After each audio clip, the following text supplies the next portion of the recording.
এই দোয়া আপনাদের সবার কাছে প্রার্থনা করছি যে আমরা করব এবং দেশবাসীর কাছে আহ্বান জানাবো আমাদের এই বাংলাদেশ জাতীয়তাবাদী দলের যে প্রতিষ্ঠাতা শহীদ রাষ্ট্রপতি জিয়াউর রহমান উনি কিন্তু 1978 সালের 1 সেপ্টেম্বর এই দল গঠন করেছিলেন।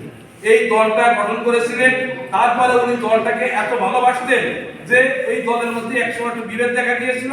সেই বিভেদকে মীমাংসা করার জন্য উনি চিটাগাং সার্কিট হাউসে গিয়েছিলেন ওই মীমাংসাটা করার জন্য, দলকে ভালোবাসার কারণেই গিয়েছিলেন।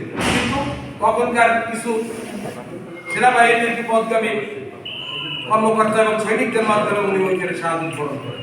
তারপরে আমাদের দেশকে বেগম খালেদা জিয়া দেশের প্রেক্ষাপটে এক সময় দলের অবস্থা খারাপ হতে থাকে, সেই দলকে সুসংগঠিত করার জন্য তখন দেশকে খালেদা জিয়া সেই দলকে সুসংগঠিত করেছেন এবং দলকে কয়েকবার বারবার ক্ষমতায় এনেছে। যাই হোক, আমি শুধু একটি কথা বলতে চাই যে আপনারা আগামী দিনে যে কথা বলে গেলাম শহীদ রাষ্ট্রপতি জিয়াউর রহমান এই দলের স্থপতি, সেই দলেরই একটা নির্বাচন আসতেছে আগামী 12 ফেব্রুয়ারি।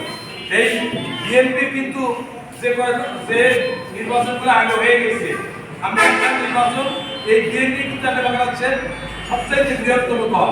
আমরা এই বৃহত্তম দল যেহেতু সারা বাংলাদেশে সংসদে যাবে, আমরা আশা করি যে আমাদের এই সিটটাও যেন আমরা সেই সংসদে আমাদের মতো বাংলাদেশ জাতীয় দলের মনোনীত ক্যান্ডিডেট দল সেভেন করতে আমরা ওই টেনে নিতে পারি, তাহলে ওই রাষ্ট্রপতি জিয়াউর রহমানের আত্মাও শান্তি পাবে, বেগম খালেদা জিয়ার আত্মাও শান্তি পাবে, আমরাও এই কথা বলেই আমি আমার মধ্যে শেষ করছি।